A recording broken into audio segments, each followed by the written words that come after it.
Sahabat tani, tidak ada salahnya jika kita di saat menanam tanaman cabai, tanaman melon, tanaman semangka, dan juga sayur mayur yang lainnya untuk menggunakan pupuk-pupuk yang harganya relatif murah. Apakah pupuk yang harganya murah itu bisa membuat tanaman subur, buahnya lebat? Nanti di akhir video ini akan saya jelaskan semua. Kemudian apa perbedaan dari hasil menggunakan pupuk yang mahal dengan pupuk-pupuk yang murah? Nanti juga akan saya jawab semua, bahkan saya praktekkan di sini pupuk yang saya pergunakan di masa generatif ataupun masa pembungaan seperti ini. Dan di sini juga mungkin agak beda dengan sahabat-sahabat kami yang lain, tapi perbedaan itu tidak menjadi masalah. Yang penting di sini saya bicara hasil, bukan bicara harga pupuk yang mahal. Kemudian saya juga akan menjawab pertanyaan dari subscriber saya. Mudah-mudahan jawaban saya ini bisa membantu penasaran yang mungkin ditanyakan di video kami sebelumnya.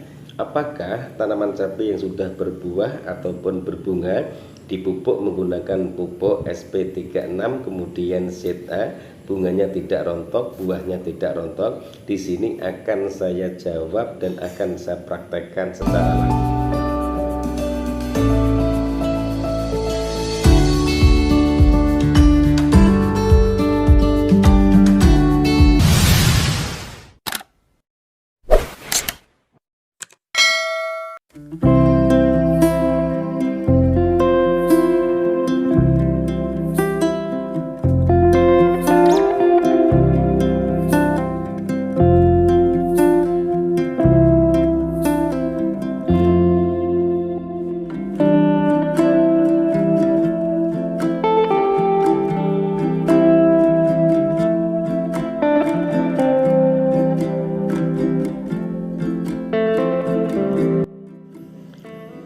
Assalamualaikum warahmatullahi wabarakatuh.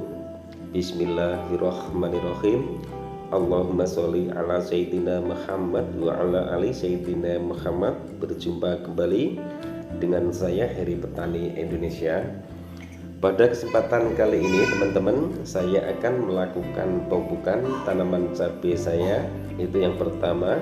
Kemudian yang kedua, saya akan menjawab pertanyaan dari subscriber saya tentang pemakaian asam amino, kemudian pemakaian pupuk ZA dan SP36 di saat tanaman cabai saya memasuki fase generatif, yaitu fase ataupun masa pembungaan dan juga pembuahan. Di sini akan saya jawab dan juga akan saya praktekkan.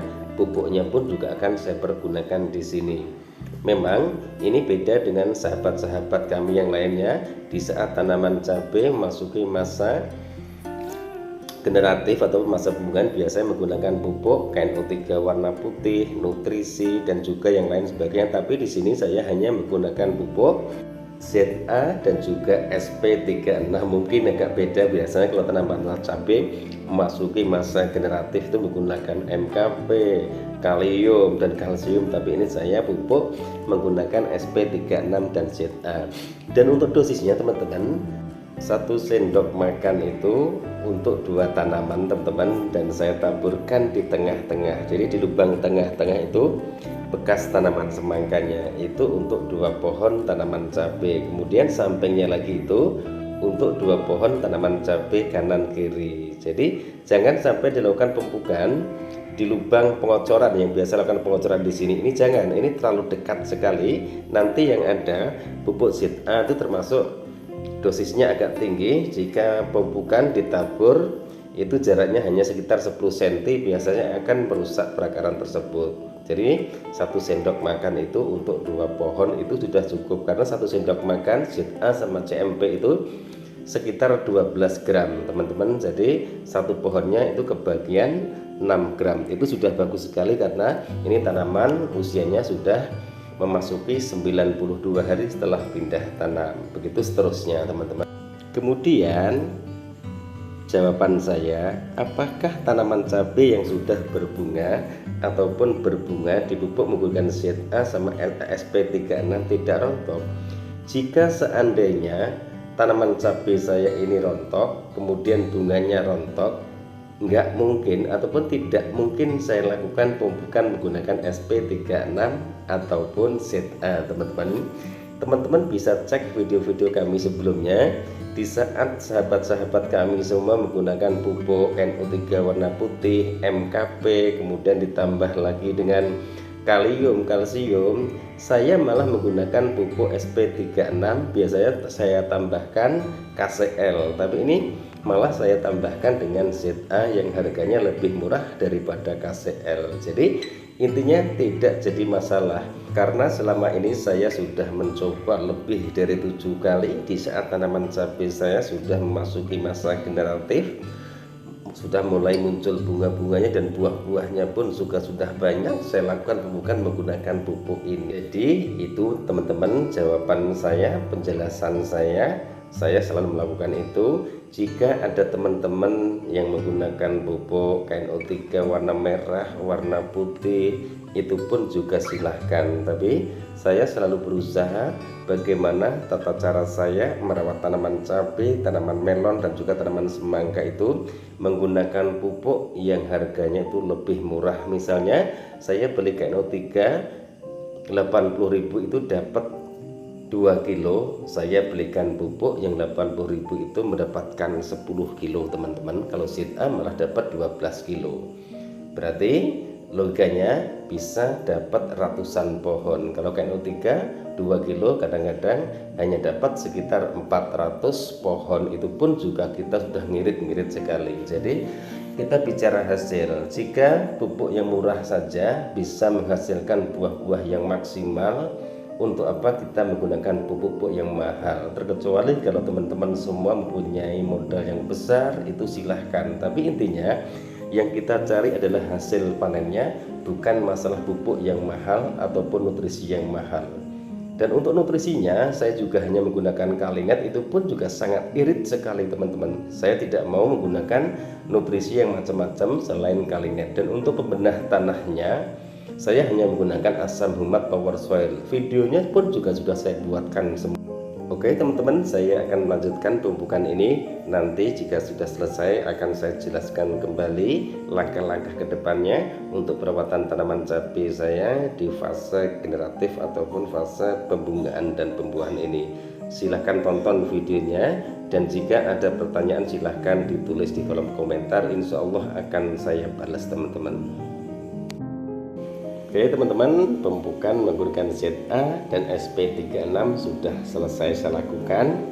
Silahkan teman-teman tunggu videonya 1 minggu kemudian hasilnya, apakah bunga dan buahnya itu akan menjadi rontok, apakah dengan pupuk SP36 dan ZA bobot buahnya semakin bertambah. Maka dari itu silahkan simak terus video-video di channel Heri Petani Indonesia. Kenapa saya yakin bahwa pupuk ini tidak masalah? Karena saya sudah menggunakan pupuk ZA SP36 di saat tanaman saya memasuki masa generatif, dan hasilnya pun juga sangat memuaskan. Teman-teman bisa cek video kami sebelumnya. Bahkan tanamannya itu tidak ada yang tanaman sendiri. Maksud kami adalah selalu saya tumpang sarikan kedua tanaman, buah-buahnya pun juga sangat luar biasa sekali. Di sini di daerah kami, di daerah Bogor, sudah memasuki musim penghujan. Sebenarnya Bogor tuh tidak ada musim kemarau, teman-teman, karena paling tidak ada hujan itu cuma sekitar 1 minggu. Itu pun juga sudah paling lama. Dan sekarang malam kadang hujan, siang pun juga hujan. Perlu diantisipasi datangnya busuk batang, itu pertama. Kedua busuk daun. Yang ketiga adalah busuk buah, cacar buah, lalat buah. Kemudian yang paling fatal lagi adalah penyakit antraknos. Jadi harus disiapkan bakterisida dan fungisida. Fungisida bisa disiapkan fungisida sistemik ataupun kontak, 2 fungisida. Kemudian untuk bakterisidanya silahkan teman-teman menggunakan merek dagang apapun juga. Yang penting yang perlu diketahui adalah bahan aktifnya, teman-teman. Jadi ini hasilnya. Ini jawaban saya. Mudah-mudahan jawaban saya ini bisa membantu keraguan subscriber saya. Silahkan dicoba. Sebenarnya tidak jadi masalah. Buah dan bunganya pun tidak rontok, hanya dikarenakan menggunakan pupuk-pupuk yang murah. Jadi intinya selera. Jika modalnya gede, modalnya banyak, silahkan menggunakan nutrisi, kalium, kalsium, kemudian bisa ditambahkan juga NO3 warna putih. Tapi channel Heri Petani Indonesia selalu membuat bagaimana kita sebagai petani itu bisa menggunakan pupuk-pupuk yang murah, tapi hasil panennya, kondisi tanamannya itu pun tidak kalah dengan pupuk-pupuk yang mahal. Jadi intinya seperti itu. Mudah-mudahan video ini bermanfaat. Jika ada pertanyaan yang sifatnya teman-teman dibutuhkan untuk perawatan tanaman cabai, silahkan ditulis di kolom komentar teman-teman. Insya Allah setiap komentar akan saya balas teman-teman. Jadi kebutuhan saya, di samping saya belajar konten kreator di YouTube, saya pun juga ingin berbagi pengalaman saya pribadi, wawasan saya pribadi, berdasarkan pengalaman saya pribadi. Karena setiap apa yang saya upload di channel Heri Petani Indonesia murni tanaman saya pribadi. Kemudian pemupukan pupuk yang saya pergunakan juga selalu saya sendiri yang melakukannya. Jadi teman-teman tidak usah sanksi, tidak usah ragu, karena saya tidak mau mengupload tanaman orang lain, hanya saya jadikan sebuah konten. Takutnya nanti diikuti oleh teman-teman semua, karena segala sesuatu ataupun ilmu yang kita amalkan itu minimal kita bisa mempraktekkan sendiri. Intinya seperti itu. Mungkin hanya ini yang bisa saya sampaikan dalam video saya kali ini. Mohon maaf jika ada salah-salah kata. Niat dari kami di sini hanya ingin berbagi pengalaman, sharing pengalaman saya pribadi. Mudah-mudahan sekelumit pengalaman saya ini bisa bermanfaat buat sahabat-sahabat tani semua. Wabillahi taufik wal hidayah. Wassalamualaikum warahmatullahi wabarakatuh. Salam sukses buat Anda, salam sukses buat para petani di seluruh Indonesia.